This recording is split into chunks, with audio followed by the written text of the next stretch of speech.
Всем привет! В общем, работаем над ошибками. Крайняя партия якутских ножей. 3 ножа на шею, 3 ножа на пояс. По сталям везде У8А. По материалам здесь яблоня, здесь комель березы, здесь термоясень, здесь мореный дуб, здесь груша и здесь оливковое дерево, олива. Значит, в принципе, все стандартно. Есть пара новшеств, которые я применил. Первое — это вот такой подвес. Такой тип подвеса я начал использовать на всех якутских ножах, в том числе и на тех, которые будут у нас висеть на поясе. Раньше я делал такое только на шейных ножах, которые будут у нас на шее висеть. Но именно на якутских ножах я решил делать вот так. Значит, еще какое новшество. Значит, попробовал я на всех ножах сделать со стороны линзы вот такой вот подвод, как на классическом ноже. Мне захотелось посмотреть, как такие ножи будут резать. Линза здесь очень-очень легкая. Вот, то есть сделан прямой спуск на приспособе, а потом на свободной ленте он как бы залинзован. Вот, то есть линза очень легкая и в конце подвод. С этой стороны, естественно, никакого подвода нет, просто плоскость. Мне захотелось смотреть, как такой нож будет резать, как им работать. Но на самом деле особой разницы я не почувствовал. Показалось мне, что они чуть-чуть лучше режут. Вот, но это не точно. Значит, так. И следующий момент, который я здесь реализовал, все ножи я сделал достаточно широкими. Предыдущая партия якутских ножей, они у меня были более такого стремительного строя. Вот, в этот раз я решил их сделать пошире, дол сделать пошире, чтобы кромки на обухе и на режущей кромке по площади сделать как можно меньше, так чтобы он по плоской стороне точился и правился проще. Да, чем уже кромка, тем меньше площадь снимаемого металла, тем проще он будет затачиваться. Значит, на всех ножах сатин машинный оставлен. Вот, это где-то 200 номер ленты. Вот, я пробовал на 400, но почему-то мне не понравилось. Короче, я решил на 200 номере остановиться. Каванина, все как всегда. Вот, и рог лося. Так, ну давайте конкретно тогда. О, здесь я кровью запачкал своей. Я порезался, вот. Вот одним из этих ножей порезался. И уже испачкал, на это я, короче, протру. Вот, ножи очень острые, как всегда, поэтому даже не замечаю, как они меня режут. В общем, давайте сразу тогда начнем. Значит, по ножным стыковка вот такая. Торец, отверстие. Единственное, что я уже понял потом, то что отверстие я пробил здесь большего размера, чем нужно. Это 5 мм диаметр, хотя тесемка 4 мм, но кажется, из-за того, что тесемка плоская, кажется, что отверстие гораздо больше. Нет, 5 мм, надо было на самом деле 3 мм пробить или 4. Вот, я почему-то думал, что у меня 5-миллиметровый шнурок есть в наличии, но у меня его почему-то не оказалось. Вот, только 4-миллиметровый. Но я за косяк это не считаю. В любой момент тесемку можно поменять, вставить туда что-то пошире. Вот, соответственно, уже не будет отверстия выглядеть такими большими. Вот, 2 бусины, все как всегда. Вот, кожа 3,5 мм, растительного дубления, не крашеная, пропитана естественными пропитками. Вот, выглядит очень неплохо. Значит, по ножу подгонка Больстера, не знаю, как вам ее показать. Вот так. То есть все пространство, все щели залиты эпоксидкой, смешанной с роговой пылью. Вот так вот дерево играет на свету. Так, значит, размерчики сразу, да. Клинок у нас чуть больше 110 миллиметров, в ширину 28, в обухе он у нас 3 миллиметра, чуть больше. Длина рукояти почти 120 миллиметров. То есть это самый большой из всех ножей. Рукоять ухватистая, в сечении овал. На всех ножах реализована так называемая защита от дурака. То есть нож, в ножны можно вставлять любой стороной, и он в принципе туда заходит. Вот. Реализована посадка любой стороной, но формовалась кожа именно при следующем положении, то есть держите нож, вот лицевая сторона у нас, ну как вот обычно, представьте, что он у вас висит на поясе, вот так, вы берете левой рукой, и вот таким вот положением ножа, режущей кромкой вовнутрь, вот так вот вы его, грубо говоря, засовываете.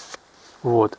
То есть вот в таком положении кожа и формовалась по ножу. Потому что где-то может быть в другом положении асимметрия нарушена, и нож в ножны будет вставляться туже.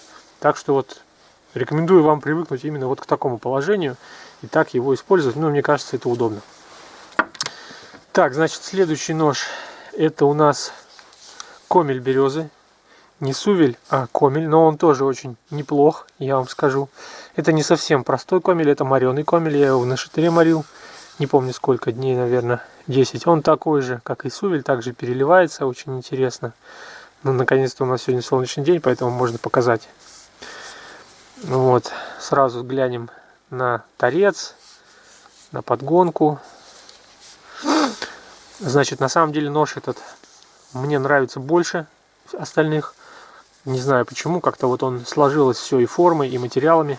Значит, здесь есть вот такие вот полоски, это не царапины, это какая-то на коже. Не знаю, наверное, у коровы в этом месте была какая-то складка. Может, она сидела на этом месте, короче. Вот, поэтому вот так. Вот, мне этот нож понравился, какой-то вот он лаконичный вышел.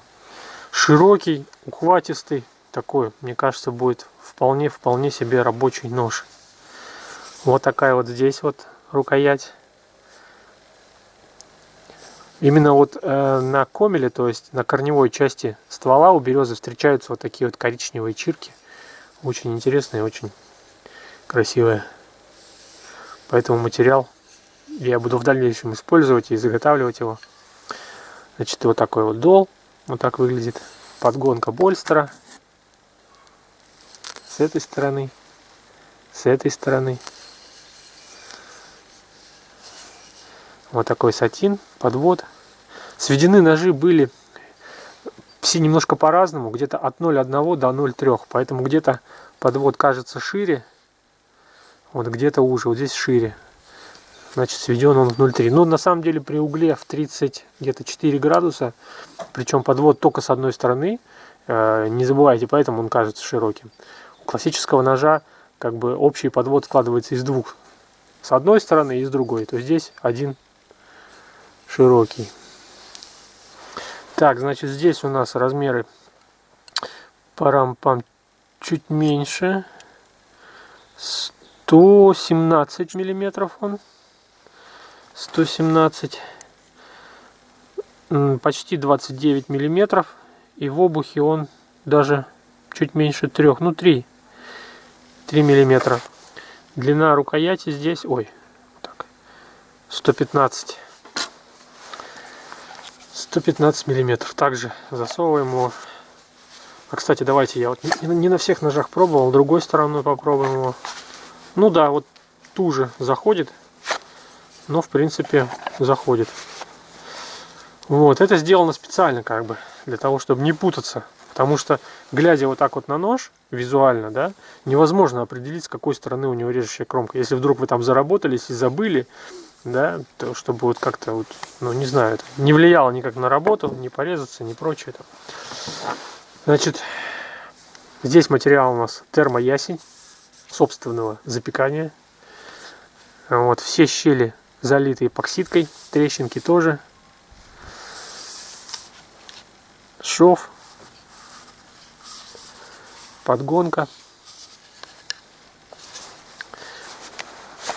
Вот этот нож тяжелее всех, фиксируется в ножнах. Ну, это со временем пройдет. Черт. Вот тут немножко я чуть-чуть коцнул. Скользко, короче, руки замерзли уже. Так, другой стороной попробуем. Ну, нормально. Итак. Тоже очень интересный у нее оттенок, такой золотистый. Подгонка больстера. Там где-то клей есть, нет? Да. С этой стороны сатин, подвод. Вот такой вот дол. Размеры у нас здесь 95 миллиметров, в ширину 25, толщина в обухе, ну где-то 3,5 миллиметра. Длина рукояти у него 115.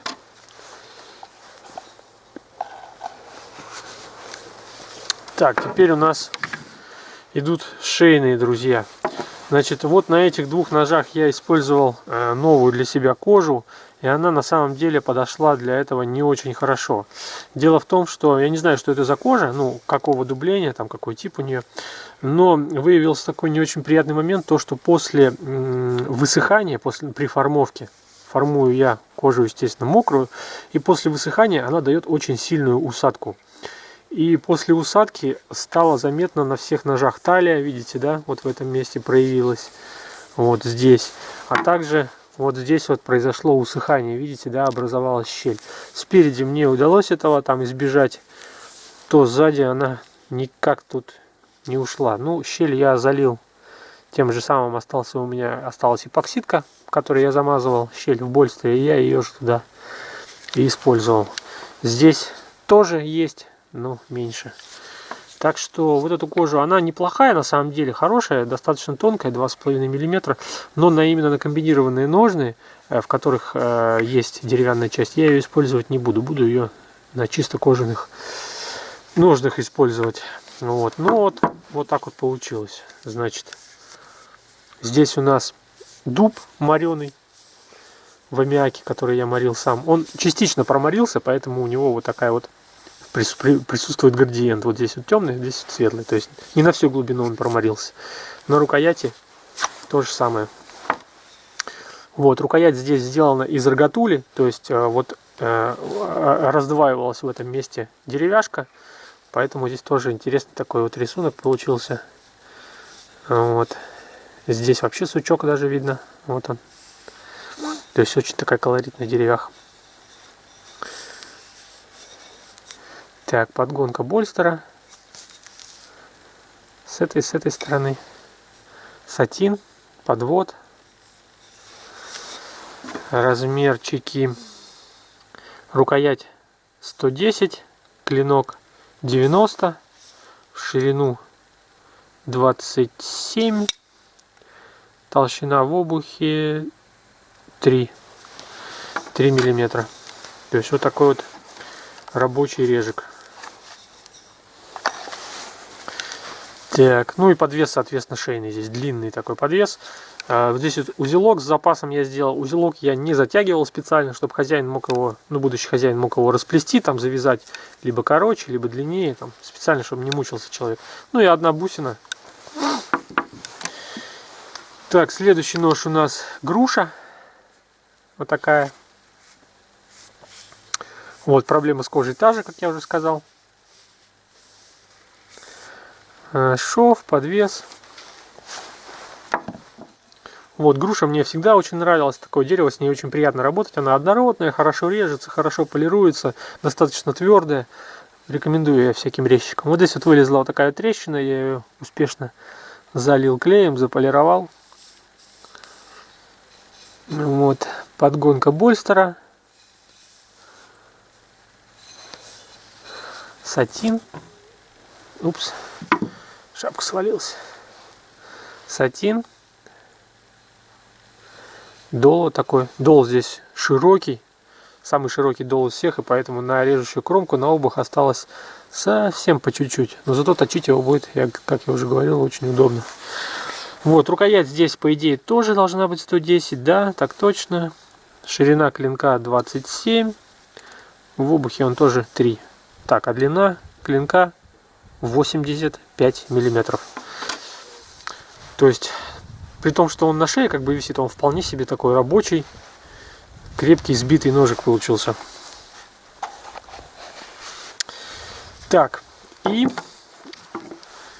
крайний в этом проекте вот такой вот очень интересный здесь нож. попробовал я новую форму деревянной части у ножен. Немножко ее сделать суженной, вот так. И тоже, кстати, неплохо смотрится. Вот, кожа здесь другая, у меня оставался кусочек. Вот такую я раньше кожу использовал.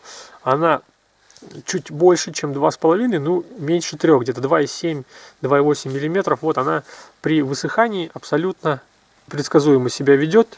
Нигде особо она не деформируется, не стягивается. Но вот здесь тоже у меня как-то не удалось. Вот, ну хорошо, что это место сзади. Спереди, в принципе, все нормально. Вот, рукоять здесь и ножны это олива. С этим деревом я впервые работал. Деревяха очень мне понравилась. Она немножко смолистая, но при этом она очень плотная, тяжело режется, отлично полируется, как кость. Есть на ней вот такая вот свелеватость рисунка. Вот, очень классно. Понравилась мне эта деревяшка. Сучки есть, но они все без трещин и тоже добавляют некоторой такой свелеватости. Вот самый маленький клиночек, этот самый узенький, вот он, наверное, больше всего похож на шейный нож. Он у нас по габаритам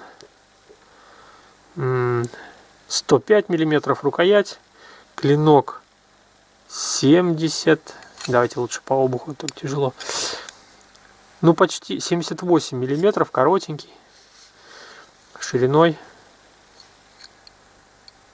23 миллиметра, толщина в обухе у него, ну 3,5, однако, да.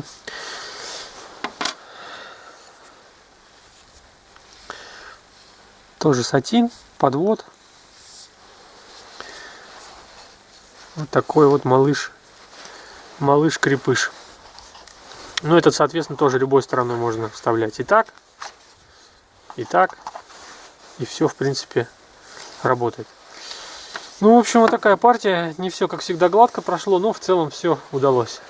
Все, всем спасибо. Всем пока.